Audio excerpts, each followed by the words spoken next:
Nityananda, Jaya Advaita Chandra Jaya Gaura Bhakta Vrinda, Jaya Jaya Shri Chaitanya Jaya Nityananda, Jaya Advaita Chandra Jaya Gaura Bhakta Vrinda. Jai. The reading from the Sri Chaitanya Caritamrita by Srila Krishnadas Kaviraj Goswami, translations and purports by His Divine Grace A.T. Bhaktivedanta Swami, Srila Prabhupada Ki Jai. Namo Om Vishnu Padaya Krishna Prasthaya Bhutale, Srimate Bhaktivedanta Swami Niti Namane, Namaste Saraswati Devi Gauravani Vicharane, Nirvishesha Shunyavadi Pashyate Shikharane. And we are reading the Adi Leela, Chapter 7, Lord Chaitanya in 5 features, starting from text 95-96. Etanra Vakyayami Dridha Vishvasadari Nirantara Krishna Nama Sankirtana Kari Se Krishna Nama Kabu Gauyaya Nachaya Gani Nachi Nahi Ami Apana Ichaya. I firmly believe in these words of my spiritual master, and therefore I always chant the holy name of the Lord, alone and in the company, in the association of devotees. That holy name of Lord Krishna sometimes causes me to chant and dance, and therefore I chant and dance. Please do not think that I intentionally do it. I do it automatically. So this is Lord Chaitanya speaking now. So he just quoted, explained, he relayed or conveyed the instructions of his spiritual master. And his spiritual master gave him to these Mayavadis. And now he's telling them that this is what my spiritual master said. I have firm faith in his words. I follow his instructions. And yep, I don't try to chant and dance like a madman. It just happens. And this is exactly in accordance with what my spiritual master said will happen and is actually supposed to happen. So I have no issues with it. So basically, you shouldn't either. Purport. A person who cannot keep his faith in the words of his spiritual master, but acts independently, never receives the authority to chant the holy name of the Lord. It is said in the Vedas, Yasya deve parabhaktir yata deve tata guru, tasyaite katita yarta prakashante mahatmanaha. Only unto those great souls who have implicit faith in both the Lord and the spiritual master are all the imports of Vedic knowledge automatically revealed. This Vedic injunction is very important, and Sri Chaitanya Mahaprabhu supported it by his personal behavior. Believing in the words of his spiritual master, he introduced the Sankirtan movement, just as the present Krishna consciousness movement was started with belief in the words of our spiritual master. He wanted to preach. We believed in his words and tried somehow or other to fulfill them, and now this movement has become successful all over the world. Therefore, faith in the words of the spiritual master and in the Supreme Personality of Godhead is the secret of success. Sri Chaitanya Mahaprabhu never disobeyed the orders of his spiritual master and stopped propagating the Sankirtan movement. Sri Bhaktisiddhanta Saraswati Goswami, at the time of his passing away, ordered all his disciples to work conjointly to preach the mission of Sri Chaitanya Mahaprabhu all over the world. Later, however, some self-interested, foolish disciples disobeyed his orders. Each one of them wanted to become the head of the mission. They fought in the courts, neglecting the order of the spiritual master, and the entire mission was defeated. We are not proud of this. However, the truth must be explained. We believed in the words of our spiritual master and started in a humble way, in a helpless way. But due to the spiritual force of the order of the supreme authority, this movement has become successful. Wow, so Prabhupada's making this point very strongly. That Lord Chaitanya, he took the order of the spiritual master with full faith and he followed it, and he didn't care what anybody had to say about it, right? Whether if they were Mayavadis, if they were scholars, if they were students, whoever, he's like, this is what my spiritual master told me to do, and I'm doing it, and this is what's happening. This is what he said it would happen.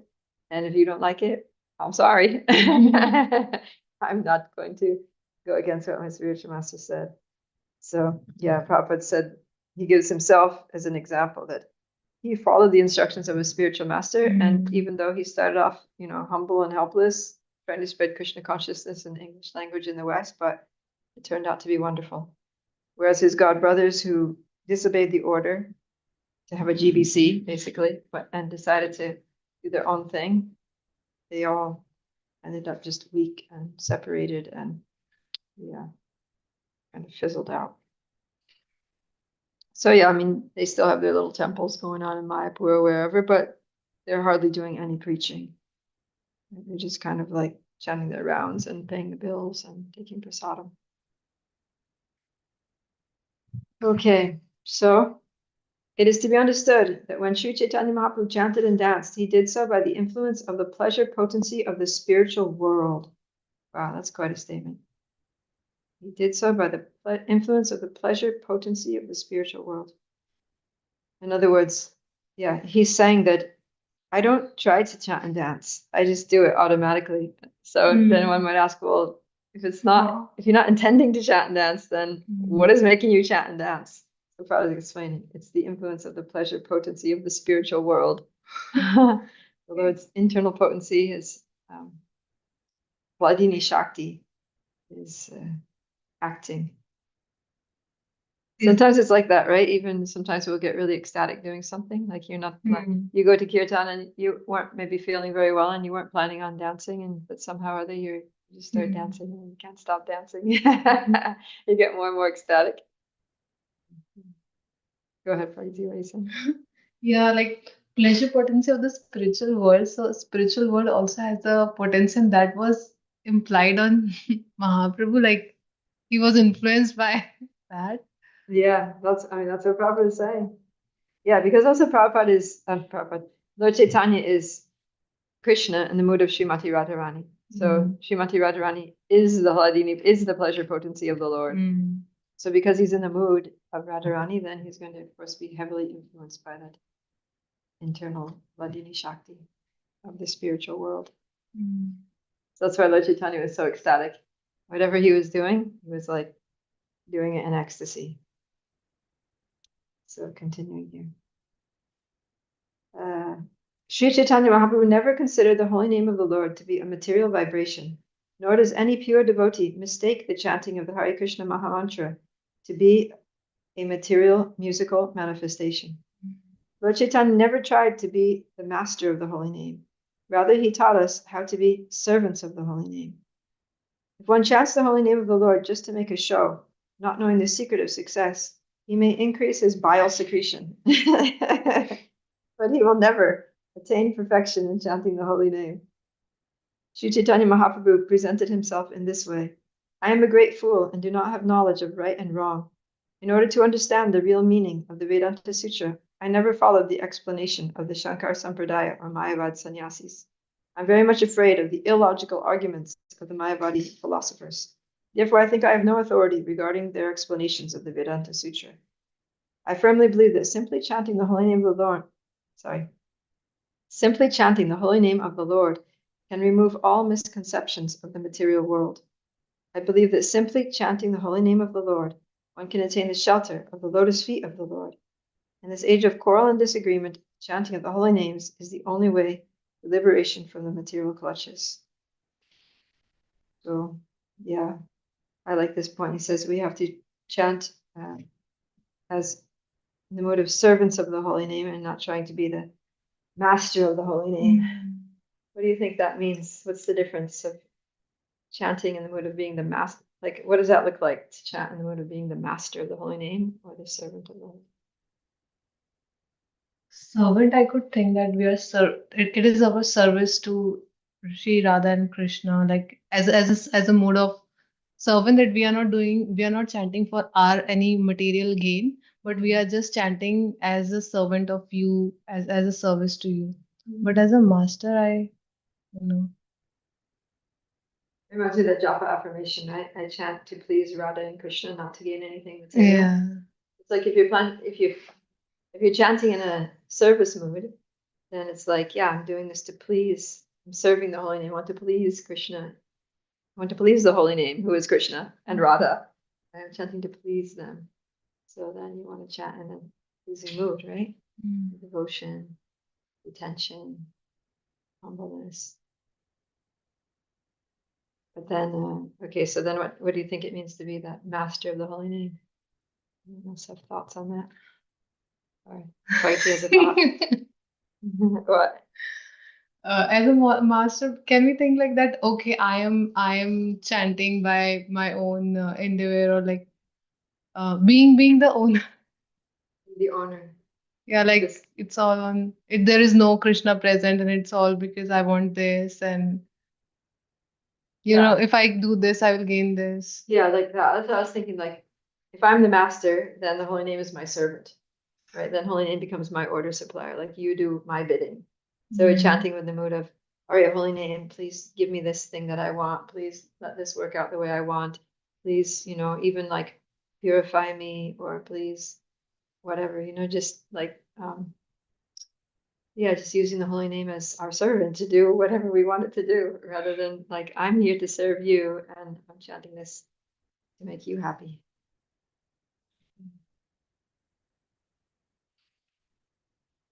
Any thoughts out there in Zoom land?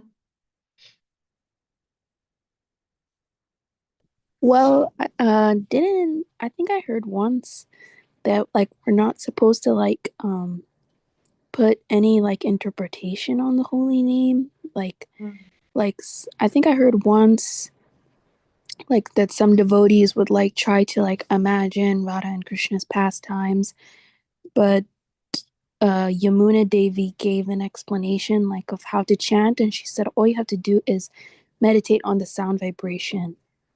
Mm. And isn't it one of the 10 offenses to like give a mundane interpretation to the holy names?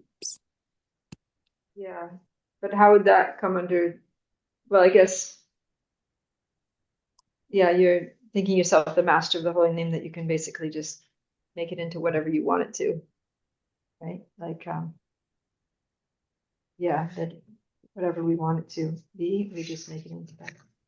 Also, Prabhupada specifically mentions if one chants the holy name just to make a show. So if somebody, maybe somebody takes the holy name and then they want to do some kirtan event or something and attract people and just to earn money or fame, right? Name and fame, profit, adoration, distinction. Somebody's like wants to become famous as like some kind of spiritual celebrity or something like that, and just use the name for their own self promotion. And that's not very good.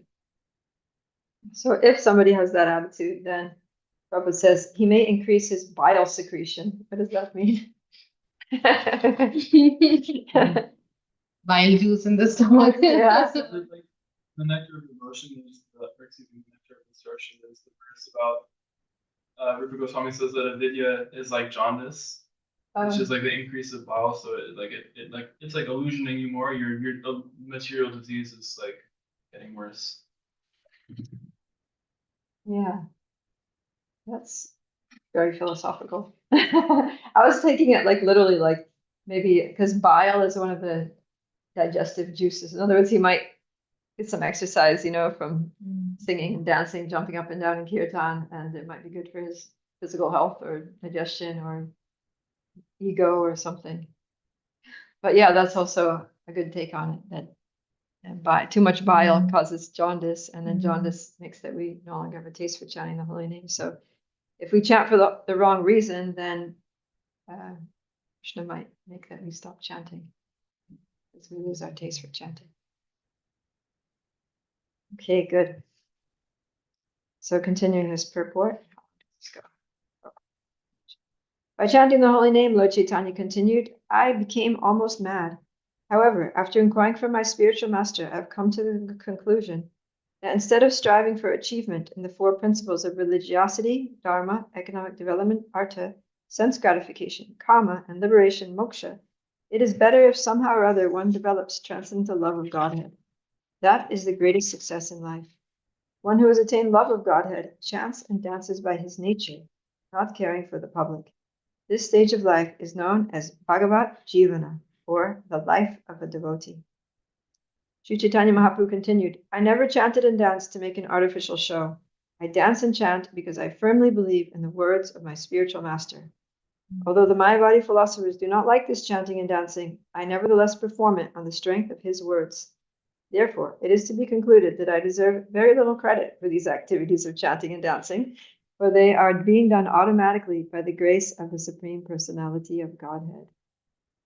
Yeah, so this is a nice mood of a devotee that, yeah, I'm chanting and dancing on the order of my spiritual master, and whatever glory there may be in my chanting and dancing, it's not to my credit, but it's to the credit of the Supreme Personality of Godhead who's actually making me chant and dance.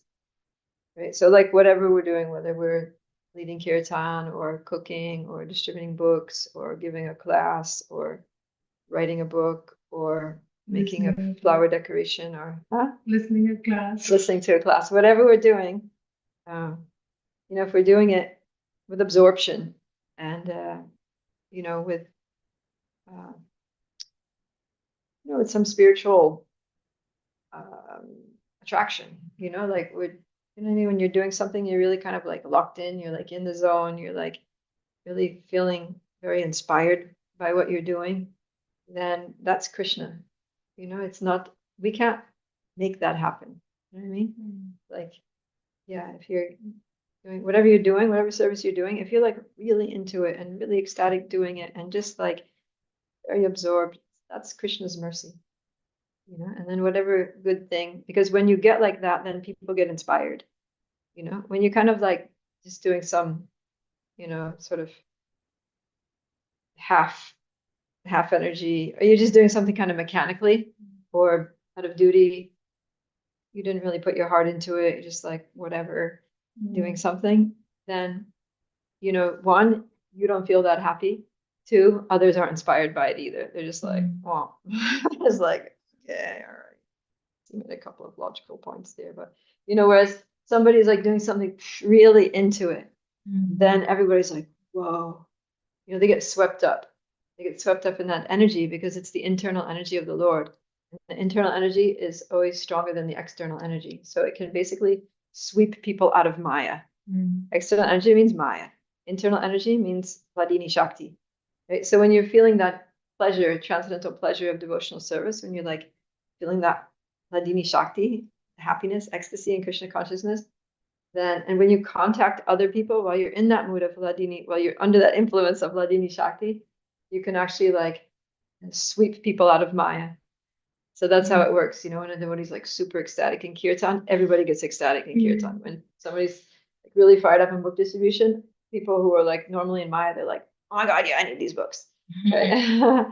Take that money. When you're like giving a class and you're just really into it and you're like ecstatic, then devotees are like riveted, like that. So,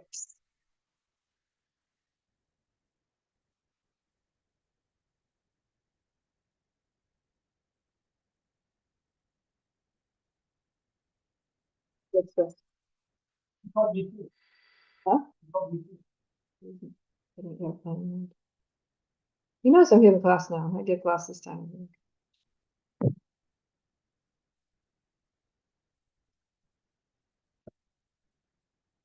So yeah, that's the power of the Vladimir Shakti. So we have to really try to, whatever we're doing, just get into the fire, get into the internal potency, and we get out of Maya, and other people get out of Maya, and that's how we can change the environment. We can change the atmosphere of the world. Text 97. Wait, I have a question really quick. Oh, yeah. Sorry, I didn't see your hand up, Miss Hannah. Sorry. I was just going to ask, is there anything that we can do before our services so that we can enter, actually get the mercy of that Ladini Shakti or enter into that like state? Well, we can always pray. Never hurts. We can always pray to Srimati Radharani. Srimati Radharani, you are the embodiment, the personification of the Ladini Shakti. And I really want to be, what did Prabhupada say here? The influence. Yeah, I really want to be influenced by, please influence me. Please pull me in, pull me out of this external energy and pull me into the internal energy so that I can really connect with you, connect with Krishna, connect with spirit, the holy name. And of course, the spiritual master is also considered to be the representative of either Srimati Radharani or Lord Nityananda or both. So, yeah, we can also pray to our gurus, our Diksha gurus and Shiksha gurus and Param gurus and Acharyas, and for their mercy. Because by their mercy, then that attracts the mercy, right? If you get a devotee who's merciful, then that'll attract another devotee who's merciful. And the devotees will pray to their guru, and that guru prays to their guru, and that guru prays to their guru, and then it goes all the way up to Krishna. And then you get all the whole parampara praying for you. And then you're going to get the blessings. Okay.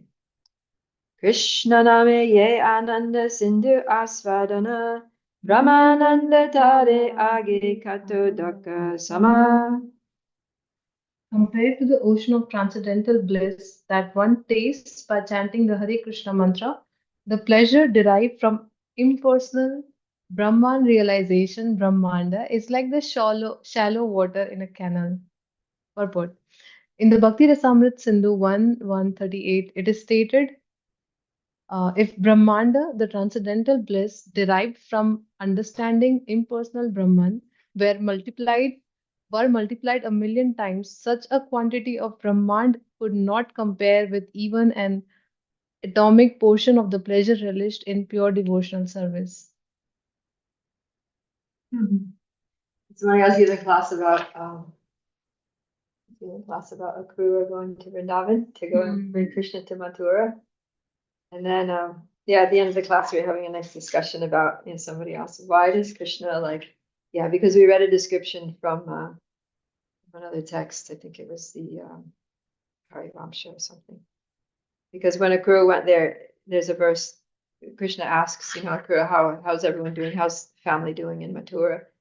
And then Akrura answers, but Shukadeva Goswami just says, Akrura answers the question and explain. He doesn't get into the details. So then the Acharyas in their commentaries, I think Jiva and Sanatana Goswami, they quote from another scripture, Harivamsa, which gives which actually tells what Akrura said. But Shukadeva Goswami couldn't bear to say it because it was too painful to describe the situation of Vasudeva and Devaki and all that. So there's this really heartrending description of Vasudeva and Devaki's condition. One, they're in Mathura, in the jail with Kamsa terrorizing them all the time. Two, they're and that's not even the worst of their problems. The worst of their problems is that they had Krishna as their baby, and he just got taken away. And now they've been living in separation from Krishna for 10, 11 years. They're in the jail, and it's just suffering, thinking about this beautiful baby that they lost, and not knowing, where he is, or whether he's dead or alive, whether they're ever going to see him again. And it's really difficult. So that description was there. And then one of the students, so this is Bhaktivedanta class, one of the students was like, why does Krishna put his devotees in so much difficulty? And then they were going on about, the Pandavas and even, Sita Devi and every Leela, especially, it's there's so much suffering. It's really terrible. Now soon Krishna's going to leave Vrindavan, and all the Brajavasis are plunged into an ocean of grief. And it's and I said, are you ready? Are you ready for this? And they're like, what? I was like, do you want to be part of Krishna's pastimes? Oh. And I was like, or would you prefer Ramananda? Merge into Brahman. So peaceful. No drama, no demons, no problems. Everything's nice. So, and they're all just I'm not supposed to be attracted to this. Anyways, yeah. The thing is that, so then I was explaining that even though Vasudeva and Devaki, they were in a very tormentuous situation, but at the same time, they were inconceivably blissful, because of their remembrance, because of the intensity of their Krishna Smaranam, in that situation. So that's one of the things that's very difficult for people who are not at a very advanced level of devotional service to understand about the experience of those who are, right? Is that it looks like they're suffering, but they're actually, it's all like different flavors of ecstasy. So there's like an external experience, and then there's an internal experience, and they don't. Sometimes they can be like polar opposites. So yeah. Okay, Hannah. Yeah, and the adverse is true as well. We can see that like there are many people who have a lot of money and beautiful opulent homes and all these things, but everyone lives in their own mind and heart. So when it's not like situated in the right place, then you're never happy. And even if you're in the worst place, you can be the most happy. Actually, before I even became a devotee, I thought to myself, I want to find a process that no one can take away from me, that even if I was thrown into a dungeon, that I could still be blissful. And it's so interesting to have been read those pastimes, been like, oh my gosh, that's what they had. Yeah. Yeah, exactly. Yeah. It's kind of like it just reminded me of a little one verse from the Bible that said that even though I will walk through the valley of the shadow of death, I will fear no evil, because your rod and staff will comfort me. Yeah. So that's the nature of having a genuine relationship with God, in any faith. It's there that even in the worst situation, you're fine, you're still comforted and happy. So yeah, and that's a good point you make, Hannah, because there's some people who externally their material situation is so nice, right? Like it's externally everything is wonderful, like ideal life, but then they're miserable. They're actually like depressed, suicidal, lonely, very sad, anxious, stressed. Yeah. So that's the difference between material life and spiritual life. Yeah, Pragati. So I was thinking like when you were saying about when we see about separation, what gopis are feeling, like it is so inconceivable to understand. They are super sad, like they are crying, and then how are they happy at that moment? And then if I see like Chaitanya Mahaprabhu, he was also crying, and when he touches the stone, stone melts because of the heat of separation. Or so, what's that state? How are they happy in that Yeah. state? It's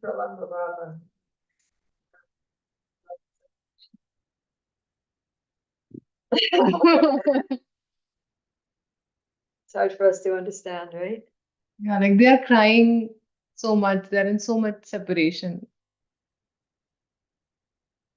Yeah, the Acharyas explain it's like drinking burning hot sugarcane juice. Right? So it's like boiling hot sugarcane juice, and you're like drinking it down. It's like burning your throat. It's like causing a lot of pain, but at the same time, you can't stop drinking it because it's so good. Okay. There is pleasure in that separation. Yeah, Mm. yeah. Okay, let's read text 98. Sukani gos padayante brahmanyapi. Oh, I skipped the first two lines. I was thinking that's short. Tvatsakshat karanalada Vishuddhabdi stitasya me Sukani gospadayante Brahmanyapi jagadguru. My dear Lord, O Master of the universe, since I have believed in you, my transcendental bliss has taken the shape of a great ocean. Being situated in that ocean, I now realize all other so-called happiness to be like the water contained in the whole print of the cup. Go ahead, purport. The transcendental bliss enjoyed in pure devotional service is like an ocean, whereas material happiness and even the happiness to be derived from the realization of impersonal Brahman are just like the water in the hoofprint of a cat. This is a verse from the Hari Bhakti Vilas 14.3. So yeah, not even comparable, right? The water in the ocean compared to the water in the footprint of the calf, it's like big difference. So yeah, like you saying before, that even if it were multiplied millions of times, it wouldn't compare to an atomic portion of the pleasure of devotional service. Hannah? One of my favorite quotes by Srila Prabhupada is that happiness in the material world isn't actual happiness, it's simply the absence of suffering. And so every time I'm happy now, I'm like, I always immediately think of that and I'm like, oh my gosh, my mind is just not disturbing me, or oh my gosh, I'm just not in pain. I'm not really happy. So this Yeah, reminded me of that quote by Prabhupada. yeah. Or I'm not hungry, or I'm not cold, or I'm not hot. Those rare moments when we actually aren't disturbed by something. Who is speaking this, my dear Lord? Not sure. Doesn't say. Look it up. Text 99. Prabhura Mishtavakya Shuni Sanyasira Gana Chitta Viregela Kahe Madhura Vachana. After hearing Lord Sri Chaitanya Mahaprabhu, all the Mayavadi sannyasis were moved. Their minds changed, and thus they spoke with pleasing words.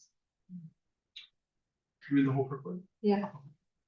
The Mayavadi sannyasis met Chaitanya Mahaprabhu at Varanasi to criticize the Lord regarding his participation in the Sankirtan movement, which they did not like. This demonic nature of opposition to the Sankirtan movement perpetually exists. As it existed in the time of Sri Chaitanya Mahaprabhu, similarly it existed long before that, even in the time of Prahlad Maharaj. He used to chant in Sankirtan, although his father did not like it. And that was the reason for the misunderstanding between the father and the son. In the Bhagavad Gita 7:15, the Lord says, those miscreants who are grossly foolish, who are lowest among mankind, whose knowledge is stolen by illusion, and who partake of the atheistic nature of demons, do not surrender unto me. Mayavadi sannyasis are asuram bhavam ashrita, which means they have taken the path of the asuras, who do not believe in the existence of the form of the Lord. The Mayavadis say that the ultimate source of everything is impersonal, and in this way they deny the existence of God. Saying that there is no God is direct denial of God, and saying that God exists but has no head, legs, or hands, and cannot speak, hear, or eat is a negative way of denying his existence. A person who cannot see is blind, one who cannot walk is lame, and one who has no hands is called helpless, one who cannot speak is called dumb, and one who cannot hear is called deaf. The Mayavadi's proposition that God has no legs, no eyes, no ears, no hands is an indirect way of insulting him by defining him as blind, deaf, dumb, lame, helpless, etc. Therefore, although they present themselves as great Vedantists, they are factually Maya Yakrita Jnana, or in other words, they seem to be very learned scholars, but the essence of their knowledge has been taken away. Impersonalist Mayavadis always try to defy Vaishnavas because Vaishnavas accept Supreme Personality as the supreme cause and want to serve with him. They accept the Supreme Personality as the supreme cause and want to serve him, talk with him, and see him, just as the Lord is also eager to see his devotees and talk, eat, and dance with them. These personal exchanges of love do not appeal to the Mayavadi sannyasis. Therefore, the original purpose of the Mayavadi sannyasis of Benares in meeting Chaitanya Mahaprabhu was to defeat his personal conception of God. Sri Chaitanya Mahaprabhu, however, as a preacher, turned the minds of the Mayavadi sannyasis. They were melted by the sweet words of Sri Chaitanya Mahaprabhu and thus became friendly and spoke to him also in sweet words. Similarly, all preachers will have to meet opponents, but they should not make them more inimical. They are already enemies, and if we talk with them harshly or impolitely, their enmity will merely increase. We should therefore follow in the footsteps of Lord Chaitanya Mahaprabhu as far as possible, and try to convince the opposition by quoting from the Shastras and presenting the conclusion of the Acharyas. In this way, it is in this way that we should try to defeat all the enemies of the Lord. Yeah. Some very practical advice here, right? Mm. There are always going to be people who oppose the Vaishnavas, and we have to learn how to deal with them sweetly, right? To not make them more inimical. They're already enemies, and we don't want to make their enmity become more. So you have to, if we can't make them like agree with us and understand that, like Krishna's God, or that chanting the holy name is a useful thing to do with your time, or that Bhagavad Gita is a really good scripture, or whatever. But at least we can, leave them with a good impression, or leave them neutral, right? They came in feeling one way, at least they didn't go away feeling worse, right? They went away feeling the same or a little better maybe than they did before they met us. So that's our task. And sometimes we have to use a little bit of diplomacy and, be very tolerant and so forth. Like Lord Chaitanya was, right? Like he went in and he knew these guys were all inimical. He knew, the Prabhupada says here that they organized this meeting just for the sake of trying to defeat him.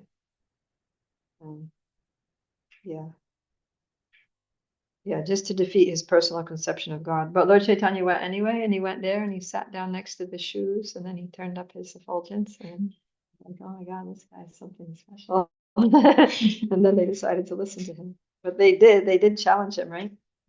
Why are you just chanting and dancing like a mad? Sense associating with low-class people and sentimentalists. You're a sannyasi. Initiation from a good Vaishnava, a good Mayavadi sannyasi.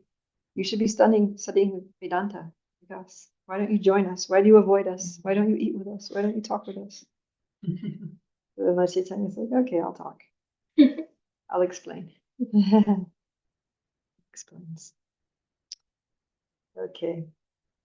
Good. Yeah, so this is a nice way of, you can speak to impersonalists if they say that God has no form. Not just impersonalists, I guess they're also impersonalists, but like Muslims, they are the same. They often argue that, like, they used to sometimes look at the picture of Krishna on the front of the book and say, this is so offensive. How can you say that? How can you limit God by like having some human form, giving him a human form and saying this is who he is? Like God is unlimited. You can't draw a picture of him. You can't, give him, can't confine him to a form or a name or whatever. He's just the great one, and that's it. He's greater than, he's inconceivably great, and we can't conceive of him, what he looks like, or anything. So, yeah. But then if you're going to deny that he can't have a form, then that's like saying, okay, well, if he can't have eyes and ears, and then he's blind, deaf, dumb, lame, helpless. Right? So that's actually good preaching strategy for people like that. And why are you limiting God by saying that he can't hear? He doesn't have ears, so he can't hear. He doesn't have eyes, so he can't see. He doesn't have legs, so he can't walk. Like, that's limiting him. He can't have a form. Anyways, usually these people, no matter how much logic you use, they're not going to be convinced anyway, because they're just set in their beliefs. So the best thing is to, whatever we say, we have to, it's less about what we say and it's more about how we say it. Just somehow or other give them, like, speak very sweetly and respectfully and in a friendly way. And then even if they didn't agree with what you said, but they went away thinking, that person was really sweet. So it was actually really respectful. I like these Hare Krishnas. They're nice people. Like, they might have some screwy ideas, but they're nice. And we can give the example of Virat Roop and the one which you showed with Vishnu lying, Krishna lying, and all the universes. What? Show them that picture? Yeah, if Say this is they say God. that you have confined Krishna in a body, Oh, yeah. then we can say that. Yeah, they might like that at least, because at least it's a form which is not it's a very great form, right? Hannah. I actually just took a photo of that paragraph and highlighted it and sent it to my sister-in-law, because we were having this conversation the other day and I said exactly that about about limiting God. But I also actually made the point because in the end of the Quran, it actually talks about God being seated on a throne and how he is wearing golden golden robes, and it talks about his hands on the throne. And so I actually brought up the point as well to her that sometimes in religions, like word of mouth becomes the authority for like giving classes and stuff, and people don't even read their own scriptures because that's in there. God is not even formless according to their own scriptures. And so I actually made the point that in our faith, when a person gives class, they're supposed, if they make like a statement, they're supposed to cite Shastra right after saying whatever it is that they say to avoid that problem. Because sometimes word of mouth misconstrues things. So now a bunch of Muslim people think that God is impersonal, but at the end of their scriptures, he's not. Yeah. Yeah, that's true. I mean, same thing as Christians when they start saying that, Jesus is God. They read the Bible, like he's very clear that, when Jesus speaks, he says that he is the Son of God, and God is his Father. And so why would you call someone your father if you are that person? It doesn't make sense.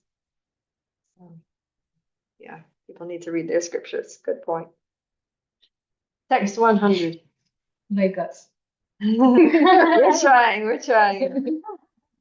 Ye kichu kahile to me sabasatyaya Krishna Priya Sevaya Yara Bhagyodaya.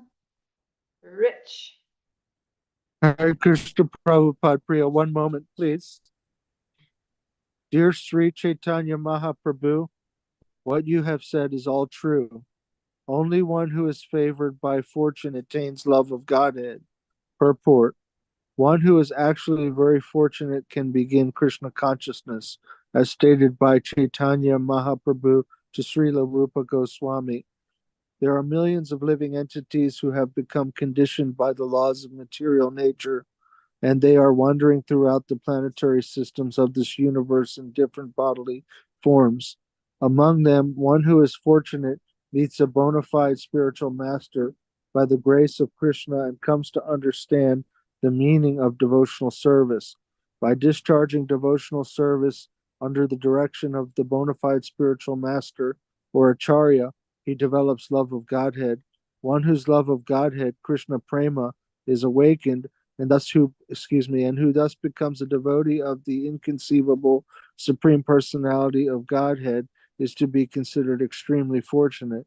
The Mayavadi sannyasis admitted this fact to Sri Chaitanya Mahaprabhu. It is not easy for one to become to become a Krishna conscious person, but by the mercy of Sri Chaitanya Mahaprabhu, it can be possible, as will be proven in the course of this narration.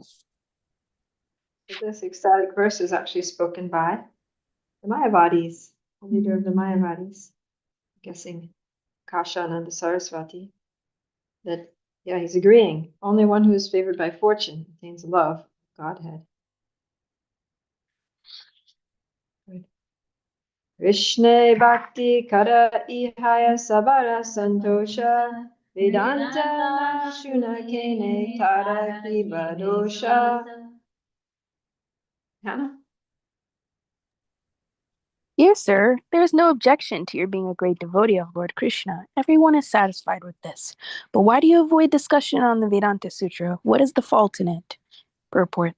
Srila Bhaktisiddhanta Saraswati Thakur comments in this connection. Mayavadi sannyasis accept that the commentary by Sri Sankaracharya, known as the Sariraka Bhashya, gives the real meaning of the Vedanta Sutra. In other words, the Mayavadi sannyasis accept the meanings expressed in the explanations of the Vedanta Sutra by Sankaracharya, which are based on monism. Thus, they explain the Vedanta Sutra, the Upanishads, and all such Vedic literatures in their own impersonal way. The great Mayavadi sannyasi Sadananda Yogendra has written a book known as Vedanta Sara, which he writes Vedanto Nama Upanishad Pramanam Tad Upkarini Sariraka Sutra Dini Cha. According to Sadananda Yogendra, the Vedanta Sutra and Upanishads, as presented by Sankaracharya in his Sariraka Bhashya commentary, are the only sources of Vedic evidence. Actually, however, Vedanta refers to the essence of Vedic knowledge, and it is not a fact that there is nothing more than Sankaracharya Sariraka. How do you say this? Sariraka Bhasya. Sariraka Bhashya. There are other Vedanta commentaries written by Vaishnava acharyas, none of whom follow Sri Sankaracharya or accept the imaginative commentary of his school. Their commentaries are based on the philosophy of duality. Monist philosophers like Sankaracharya and his followers want to establish that God and the living entity are one. Instead of worshiping the Supreme Personality of Godhead, they present themselves as God. They want to be worshipped as God by others. Such persons do not accept the philosophies of the Vaishnava acharyas, which are known as Suddhavaita, purified monism, Suddhadvaita, purified dualism, Vishishtadvaita, specific monism, Dvaitavait. I'm struggling today. And Dvaita. Monism and dualism, and Achintya Bheda, inconceivable oneness and difference. Mayavadis do not discuss these philosophies, for they are firmly convinced of their own philosophy of Kevala Dvaita, exclusive monism. Accepting this system of philosophy as the pure understanding of the Vedanta Sutra, they believe that Krishna has a body made of material elements and that the activities of loving service to Krishna are sentimentality. That was painful to read. They are known as Mayavadis because, according to their opinion, Krishna. I don't like reading this. This is like, I don't like it. Krishna has a body made of Maya, and the loving service of the Lord executed by devotees is also Maya. They consider such devotional service to be an aspect of fruitive activities, karma kanda. According to their view, bhakti consists of mental speculation or sometimes meditation. This is the difference between the Mayavadi and the Vaishnava philosophies. Womp womp. Poor Mayavadis, you gotta feel sorry for them. They don't have any service to Krishna. And all they do is sit around speculating and sometimes meditating. Yeah, so there are these different Vaishnav schools that purified monism, purified dualism, specified monism, monism dualism, inconceivable oneness. They're all similar. They're all very basically like different nuances of our relation, the soul's relationship with Krishna, the extent to which we are one with and different. But Lord Chaitanya says we are both one and different. So all of the Vaishnavas believe that, yeah, there is a relationship, eternal relationship between the Lord, Jiva, and some emphasize more that we are one with, that we are qualitatively one with the Lord, and others emphasize that we are quantitatively different from the Lord. And then Lord Chaitanya says it's both. And if you can't understand that, then, well, it's because it's inconceivable. So it's both. So, but the problem with the Mayavadis, their thing is Keval. No, it's only one. There is no difference. It's only a beta. There's no beta. It's only Advaita. There's no Dvaita. So that's a problem because we're not just one with the Lord. We're also different. Otherwise, how could we serve him? So that's why they say, no, this whole service thing is just Maya. Because if you're one with God, then where's the scope for service? Service can't exist. And because if we're all one, like if I am you and you are me and we're all God, then how does that work if we have forms, right? Because form creates like a you become a parcel, like my body defines me as, where my body stops and where someone else's body starts. That's like defined by the body, right? But so if we're all one, then we can't have bodies. That's why they say that Krishna can't have a form, because then we can't all be one. Because, yeah, how does that even work? So, yeah, they create their whole philosophy. They create a whole bunch of ideas to support their bogus philosophy so that it kind of works philosophically for them. But it's not true. That's the problem. Hannah. I'm just a little bit confused on, is this realization Brahman realization or Paramatma realization? Because sometimes I see like videos of people like asking questions to like yogis in caves, and the yogis will come out of their trance and then just be like, yeah, you have to meditate on God seated within your heart, and then you realize that that God is you. And I'm like, oh, I gotta turn this off. But then but then also we were hearing a couple of days ago or weeks ago about Brahman realization, like how they see that worshiping a form is like not the ultimate stage of God realization, but like, so anyways, my question is what is this? Like, It's Krishna aparad. mm. That's what I mean. They have something going for them in the sense that they realize that they're not these bodies, that they're spirit souls. But then they commit such bad offenses, like Prabhupada was saying that Krishna's blind, deaf, dumb, lame, helpless. You know, and Lord Chaitanya says, these Mayavadis, Krishna aparadi, that they're so offensive to Krishna that it's hard for them to make spiritual advancement. And so, see, if they were only impersonalists, if they were just like, okay, yeah, we like Brahman better than Krishna, so we'd rather merge into Brahman than go to serve Krishna eternally. So that's what we focus on. And okay, you Vaishnavas, you like Krishna, fair enough. Krishna's there and you can serve him if you want, but we're going to do something else. We're going to go merge with Brahman.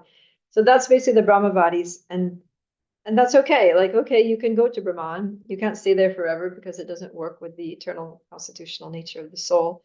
But you can try it and see how long you can hang out there for. But at least they're not offensive. They're just like, we have our preference. And you do your thing, we do our thing. And you do you, I'll do me. And you go your place, I'll go my place. And we'll peacefully coexist. But the Mayavadis are like, no, Krishna does not exist. Krishna does not have a form. Krishna comes to this world as Krishna. Or any form of God it's just a material body. It's illusory. Just as our bodies are illusory, they're not us. So Krishna's body also is illusory. It's not him. And yeah, so that's the problem, is they start trying to deny Krishna's existence, and then it becomes offensive, like Prabhupada was saying. So then because of that, they can't even go to the Brahmajyoti. The only thing they get after all their meditating and studying of Vedanta is repeated birth and death in the material world. Okay, Hannah, what are your thoughts about this then? So I think like what I have been doing is I try to categorize, and maybe this is wrong and maybe you can correct me. I always, like, when I'm hearing about different philosophies or religions, I'm always trying to categorize them in the 3 levels of God realization. But is that not what that is meant for? Is it just meant for, like, basically I have 2 questions. Is those 3 levels of God realization just exactly that, like stepping stones of like ultimate realization, and not every religion and philosophy can be categorized into that, or can they? Yeah, I mean, there's some really bogus, so-called religions out there that don't even have God in the picture, so they're not going to fit into that, obviously. And the other thing is that they're also not necessarily stepping stones, right? Because you don't have to step into Brahman and then step on the Paramatma before you get to Bhagavan. You can just also go straight to Bhagavan, right? If you meet a devotee, you can go straight from like having no spiritual knowledge at all to being like, all right, there is a God, his name is Krishna, and this is what he looks like, and this is what we do. We serve him by chanting Hare Krishna. And then later they learn about, oh, Krishna also has these other aspects. He's in everyone's heart. He's also all pervasive. And that just adds to Krishna's glories. But you don't necessarily have to go like, up the staircase like that. You can take the elevator to the top floor immediately. And then you'll understand when you're on the top floor that there are like, floors below you also. Okay, let's do one more verse. Ita shuni hasi prabhu balila vachana dukala manahayadi karini vedana. All right, so so the Mayavadi in the last verse was saying to Lord Chaitanya, dear sir, we don't object to you being a devotee, that's fine, but why don't you study Vedanta? What is the fault in studying Vedanta? So then, Prayushi, are you able to read?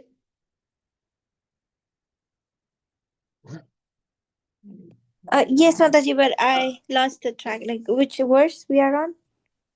Chapter 7, text 102. 102. Okay, just a minute.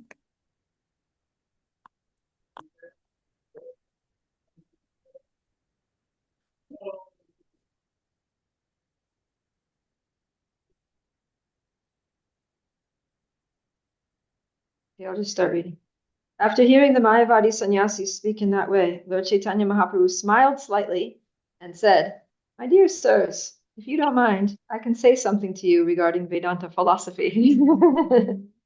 So they asked him, "What is the fault in Vedanta?" He's like, "Well, if you like, I can tell you something about Vedanta." Okay, purport. The Mayavadi sannyasis, appreciating Lord Chaitanya Mahaprabhu, inquired from him why he did not discuss Vedanta philosophy. Actually, however, the entire system of Vaishnava activities is based on Vedanta philosophy. Vaishnavas do not neglect Vedanta, but they do not care to understand Vedanta on the basis of the Sharirika Bhasya commentary. Therefore, to clarify the situation, Lord Chaitanya Mahaprabhu, with the permission of the Mayavadi sannyasis, wanted to speak regarding Vedanta philosophy. The Vaishnavas are by far the greatest philosophers in the world, and the greatest among them was Srila Jiva Goswami Prabhu, whose philosophy was again presented less than 400 years later by Srila Bhaktisiddhanta Saraswati Thakur Maharaj. Therefore, one must know very well that Vaishnava philosophers are not sentimentalists or cheap devotees like Sahajias. All the Vaishnava acharyas were vastly learned scholars who understood Vedanta philosophy fully, for unless one knows Vedanta philosophy, he cannot be an acharya. To be accepted as an acharya among Indian transcendentalists who follow the Vedic principles, one must become a vastly learned scholar in Vedanta philosophy, either by studying it or hearing it. Bhakti develops in pursuance of Vedanta philosophy. This is stated in Srimad Bhagavatam. Tat Shradadana Munayo Jnana Vairagya Yuktaya Pashyantyamani Chatmana Bhaktya Shuta Grihitaya. The words Bhaktya Shuta Grihitaya in this verse are very important, for they indicate that bhakti must be based upon the philosophy of the Upanishads and the Vedanta Sutra.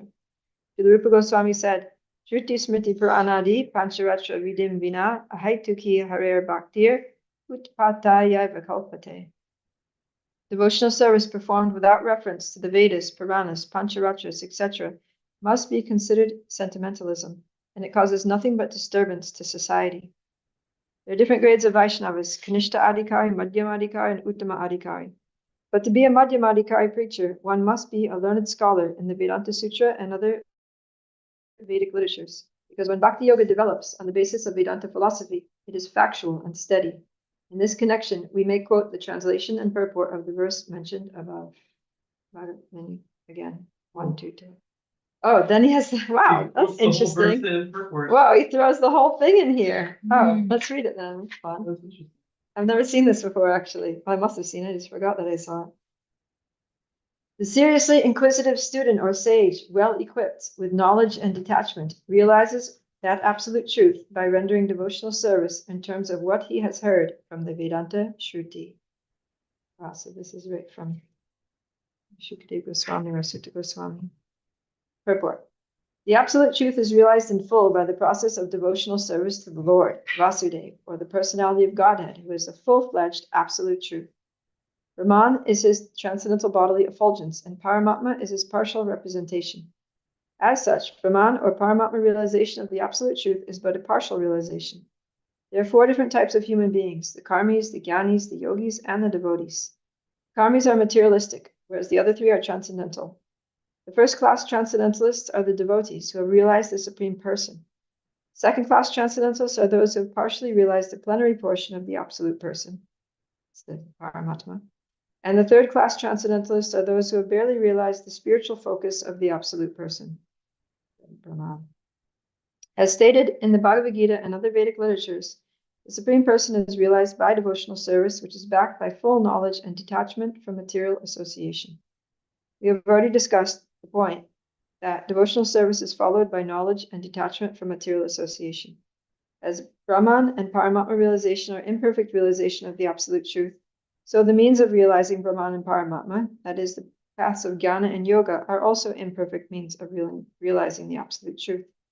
Devotional service, which is based on the foreground of full knowledge, combined with detachment from material association, and which is fixed by dint of the oral reception of the Vedanta Shruti, is the only perfect method by which the seriously inquisitive student can realize the absolute truth. Devotional service is not therefore meant for the less intelligent class of transcendentalists. There are three classes of devotees, namely first, second, and third class.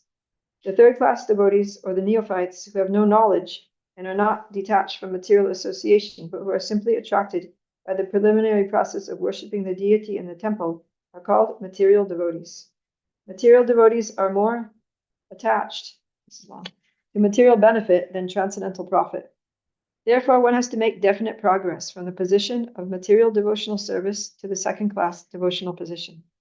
In the second class position, the devotee can see four principles in the devotional line, namely the personality of Godhead, his devotees, the ignorant, and the envious. One has to raise himself at least to the stage of a second class devotee and thus become eligible to know the absolute truth. A third class devotee therefore has to receive the instructions of devotional service from the authoritative sources of Bhagavat. The number one Bhagavat is the established personality of devotee, and the other Bhagavat is the message of Godhead. The third class devotee therefore has to go to the personality of devotee in order to learn the instructions of devotional service, the book Bhagavat and the person Bhagavat. Such a personality of devotee is not a professional man who earns his livelihood by the business of Bhagavatam. Such a devotee must be a representative of Shukadev Goswami, like Sutta Goswami, and must preach the call of devotional service for the all-around benefit of all people. A neophyte devotee has very little taste for hearing from the authorities.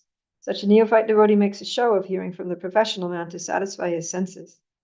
This sort of hearing and chanting has spoiled the whole thing, so one should be very careful about the faulty process. The holy messages of Godhead, as inculcated in the Bhagavad Gita or Srimad Bhagavatam, are undoubtedly transcendental subjects, but even though they are so, such transcendental matters are not to be received from the professional man, who spoils them as the serpent spoils milk simply by the touch of his tongue. A sincere devotee must therefore be prepared to hear the Vedic literature, like the Upanishads, Vedanta Sutra, and other literatures left by the previous authorities or Goswamis for the benefit of his progress. Without hearing such literatures, one cannot make actual progress. And without hearing and following the instructions, the show of devotional service becomes worthless, and therefore a sort of disturbance in the path of devotional service. Unless, therefore, devotional service established on the merits of Shruti, Smriti, Purana, and Pancharatra authorities, the make show of a devotional service should at once be rejected. An unauthorized devotee should never be recognized as a pure devotee. By assimilation of such messages from the Vedic literatures, one can see the all-pervading, localized aspect of personality of Godhead within his own self constantly. This is called samadhi. Yeah, so Lord Chaitanya is making this point here very strongly, is that, well, Prabhupada is making it. Lord Chaitanya hasn't made it yet, but he will. The service has to be accompanied by and based on Shastra, right? It has to be Shruti, Smriti, Puranadi. Otherwise, without a Shastric basis, so-called devotional service is. That's why it's so important to study the scriptures, right? In Bhakti Shastri. And yeah, after many years of preaching and teaching Bhakti Shastri, I see that devotees that actually seriously study the Shastras, that really apply themselves and dedicate themselves to studying at least Bhakti Shastri, or even if they're not doing like the Bhakti Shastri course, but they very seriously study Prabhupada's books. Maybe they have a reading partner and they read every day, or they attend a reading like this every day, or at least Bhagavatam class every day, and take it seriously and think about it deeply. Then they become strong devotees, and they can remain in Krishna consciousness throughout their lifetime. Whereas I see many devotees that come to Krishna consciousness because they like the food, or they like the kirtan, or they like the devotees, and but they don't really get into studying. They don't read, and they try to skip out on classes, and I just see them, and I'm just kind of like, all right. It's unfortunate, because you can't force someone to study. You can't force someone to really take a class, but they don't last long, or they might stay around, but they don't really take off. You just kind of see them kind of devotees that show up for prasadam and show up at festivals and like to kind of hang around, but they don't really get into that absorbed state, like what I was talking about in the beginning of class, you know, where you're really like connecting with the Ladini Shakti and getting fired up and, you know, influencing people and becoming an ecstatic devotee in Krishna consciousness and just totally dedicating your life to Krishna and doing it with a lot of enthusiasm and energy and confidence and, you know, being a really amazing devotee. So, yeah, it's very important that we study and convince ourselves and basically come to the Madhyam platform, right? That's so the Kanishta Adhikari, that's the thing. They have their knowledge is weak knowledge and weak faith. Then the Madhyam platform is strong faith, but also weak knowledge. So at least then Uttama Adhikari is when you have strong faith and strong knowledge. So the difference between the Uttama Adhikari and the others is knowledge.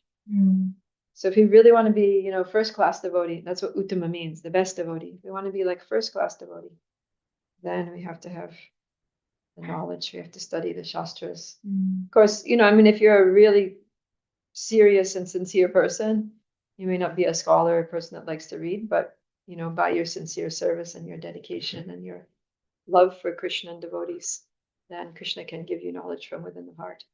But yeah, that doesn't always, you know, not so reliable in one sense, you know, because if you're really sincere, then you're going to study because Prabhupada wanted us to do that. That's why he spent so many sleepless nights writing these books and things. So yeah, whoever's coming to the classes here is the smart ones, the ones who are going to last, you know, in Krishna consciousness, or you have your other classes that you go to regularly or something. But yeah, this is very helpful. Like I've seen it over 3+ decades of practicing and teaching Krishna consciousness. I've seen so much the difference between those devotees who really study Prabhupada's book seriously and those who don't.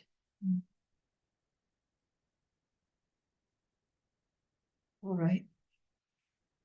It's getting late. We'll end here.